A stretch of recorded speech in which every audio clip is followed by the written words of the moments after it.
So hi guys, what's up, welcome back to a channel. So guys, आज की video मैं मिलूंगा मारुति ग्रैंड विटारा के ओनर से। ओनर इसको 27,000 किलोमीटर चला चुके हैं। तो मिलते हैं इस कार के ओनर से, जो कि है अनुराग भाई। कैसे हो भाई आप?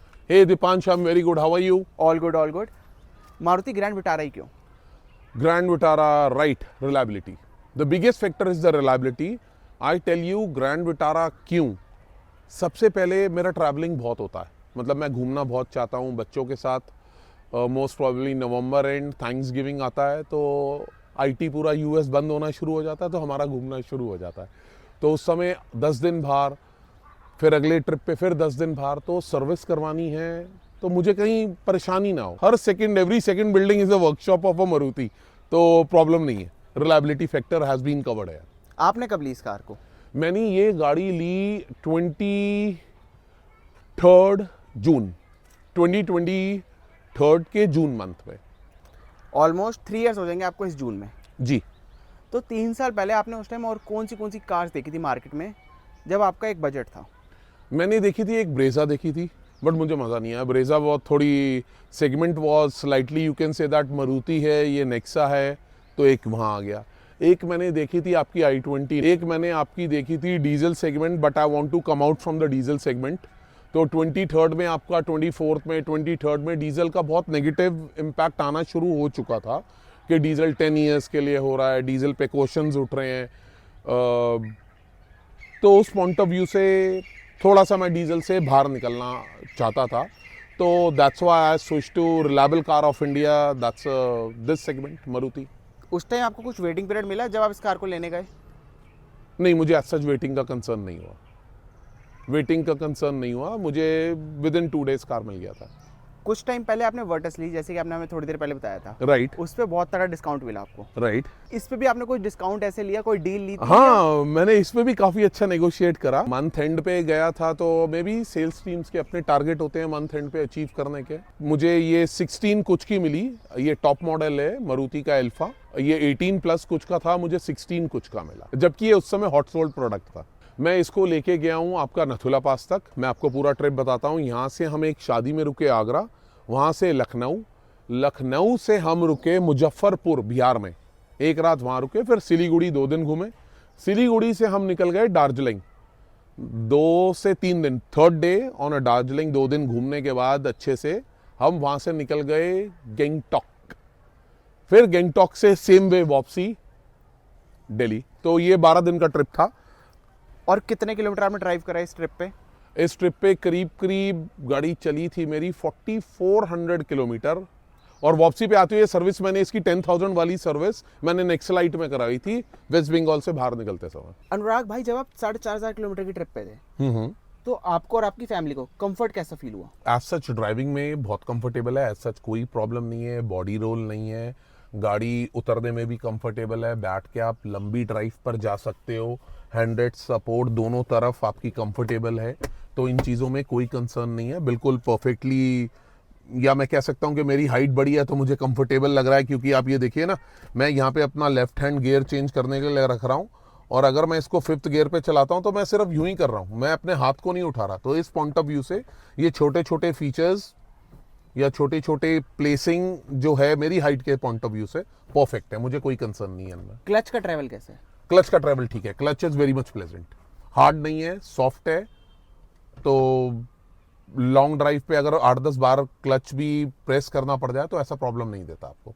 एवरेज क्या निकाल रहे हो आप इस कार से? एवरेज आप खुद ही देख लीजिएगा, जब मैं स्टार्ट करूंगा 18.1 की आ रही है अभी। तो 18 की एवरेज सिटी में? सिटी में भी 18 की, हाईवे पे sometimes it move to 19।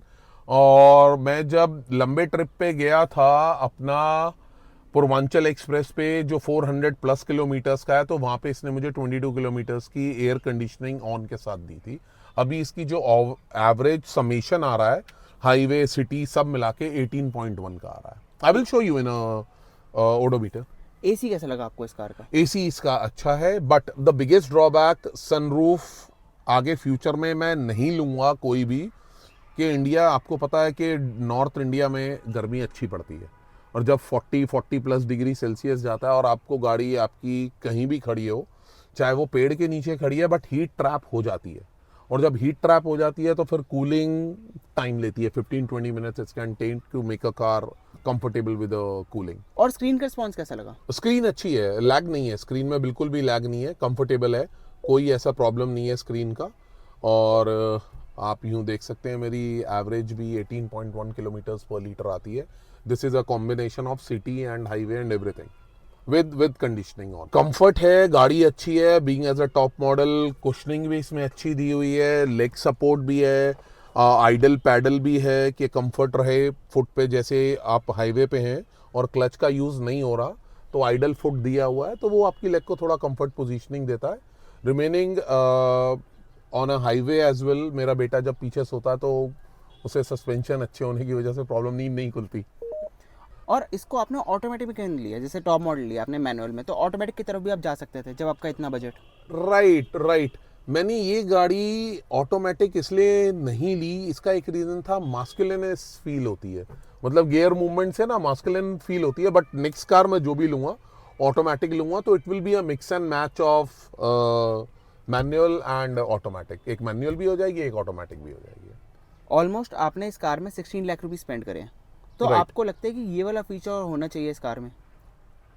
Right जैसे कि हमने एक डिस्कस करा था, बहुत इंपॉर्टेंट फीचर, कॉर्नरिंग लाइट्स और फॉग लैम्प्स जरूर होने चाहिए। मतलब दीज गाइज, नेक्सा गाइज और द मारुति गाइज, एक छोटा सा है फॉग लाइट लैम्प देना, कोई इतना बड़ा खर्चा नहीं है, कोई लाखों में खर्चा नहीं है, एक छोटा सा उन्हें फॉग लैम्प और कॉर्नरिंग लाइट दे दें तो इसका value for money will be more increased. 27,000 kilometre चला चुके हैं इस कार को। सर्विस कॉस्ट क्या आ रही है इस कार की? मेरी जो अभी सर्विस कॉस्ट आ रही है वो आ रही है 5500 टू 6500 के बीच में। मतलब जैसे कि मैंने एक पहली सर्विस कराई इसकी वेस्ट बंगाल में, तो वहाँ पे आया कुछ 5000 और दूसरा 20,000 वाला कराया तो वो आया 6000। मींस मेरी सारी सर्विस अलग अलग स्टेट में हुई है, तो 6000 आप एवरेज पकड़ लीजिए, 5800 टू 6500 के बीच। आई थिंक इट्स इकोनॉमिकल, ठीक है, 10,000 किलोमीटर्स के बाद कुछ ज़्यादा नहीं है, ठीक है। इससे पहले कौन सी कार चला रहे हो आप? इससे पहले थी मेरे पास महिंद्रा थी, मेरे पास फिगो थी, उससे पहले मैंने सेंट्रो भी रखी है, उससे पहले मेरे पास 800 भी रही है, तो काफ़ी गाड़ियाँ मैं पीछे चला चुका हूँ, डीजल भी पेट्रोल भी।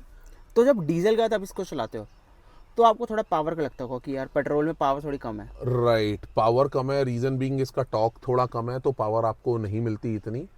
बट जो डीजल कंफर्ट देता है, पावर का, पिकअप का, you also know that in next coming few years diesel will be decommissioned, diesel will be falling down product होगा, तो रीजन बीइंग ये था I want to come out from the diesel. और इसमें आपको cruise control मिलता है, वो आपने यूज़ करा जब ट्रिप पे थे आप? राइट, जब मैं लंबे ट्रिप पे होता हूँ I set my speed to 79 kilometres per hour. I also give you the reason for why 79, और क्रूज पे सेट कर देता हूँ और आराम से अपना बीवी बच्चों के साथ बातें करता हुआ जाता हूँ। अब रीज़न वाई 79, क्योंकि 80 की स्पीड टच होते ही या उससे ऊपर हर मिनट में एक ये बीप देगी, अलार्मिंग देगी, तो मैं थोड़ा डिसअपॉइंट होता हूँ अननेसेसरी की नॉइजेस से, तो दैट्स व्हाई आई पुट 79। वो आपको एवरेज भी अच्छी देता है because you are under the control average, गाड़ी भी आपकी कंट्रोल में रहेगी, क्योंकि एक्सप्रेस वे हो या हाईवे हो या स्टेट हाईवे हो, आपको वही स्पीड रखनी चाहिए जिसको आप मेंटेन कंट्रोल कर पाएँ, दूसरे के लिए भी और अपने लिए भी। बॉडी रोल तो ऐसा मुझे कोई फील नहीं हुआ, शार्प टर्न्स भी लिए मैंने थोड़ा इसको 100 की स्पीड तक भी चलाया हाईवे पे, और थोड़ा शार्प कट्स भी। बॉडी रोल एज सच मुझे नहीं मिला, मुझे एज सच बॉडी रोल का कंसर्न कहीं नहीं आया। सस्पेंशन इसके अच्छे हैं, सस्पेंशन में कोई इस प्रोडक्ट में, ग्रैंड विटारा में सस्पेंशन का प्रॉब्लम नहीं है। बाकी ब्रेकिंग के पॉइंट ऑफ व्यू से मुझे कोई कंसर्न नहीं आया, मुझे सस्पेंशन के पॉइंट ऑफ व्यू से, क्योंकि ये जो रास्ते हैं काफ़ी उबड़ खाबड़ वाले रास्ते हैं, up and down, up side hill, down side hill, तो सस्पेंशन ने कोई मुझे प्रॉब्लम नहीं दिया। यहाँ तक कि मेरा बेटा पीछे सोता हुआ 8 घंटे गया, मैं जब ड्राइव कर रहा था, तो मुझे सस्पेंशन से कोई कंसर्न नहीं है। हेडलाइट्स का थ्रो कैसा लगा आपको वहाँ पे? हेडलाइट का थ्रो इसका काफ़ी अच्छा है, और मुझे लगता है ग्रैंड विटारा ने, मारुति ने एक चीज़ पे अच्छा काम करा है कि अगर आप इस प्रोडक्ट के हाई बीम भी करते हो तो वो इतना हर्ट नहीं करता दूसरे की आंख में। मतलब if any other vehicle is coming from front of you तो उसमें ऐसा हर्ट नहीं होता आइस पे, इसका अच्छा है। बट आपको वे पूरा दिखता है, रात की ड्राइव में भी पूरा दिखता है, अर्ली मॉर्निंग में भी पूरा दिखता है, जेड ब्लैक डे पे भी, जेड ब्लैक नाइट में भी फ्लो इसका आपका कवर करता है, तो कंसर्न नहीं है। आप इस कार से सेटिस्फाई हो 27,000 किलोमीटर चलाने के बाद? आई थिंक सो, यस, मैं सेटिस्फाइड हूँ। थैंक यू भाई पूरा अपना ओनरशिप रिव्यू देने के लिए मारुति ग्रैंड विटारा का। अगर आपको वीडियो अच्छी लगी हो तो इस वीडियो को लाइक करना, चैनल पर नए हो चैनल को सब्सक्राइब करना। मिलता हूँ मैं आपको ऐसे एक और नई वीडियो में।